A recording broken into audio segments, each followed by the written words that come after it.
Fixture Remover and Fixture Remover screw minimize bone loss and effectively remove the implants.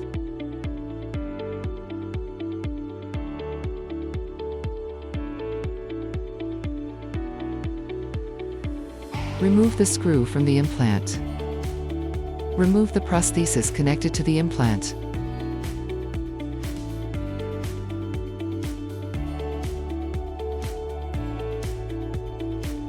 Step 1. Engage the fixture remover screw into the implant using a FR screw hex driver with a torque of 40 Newton. Step 2. Secure the fixture remover onto the fixture remover screw by turning counterclockwise.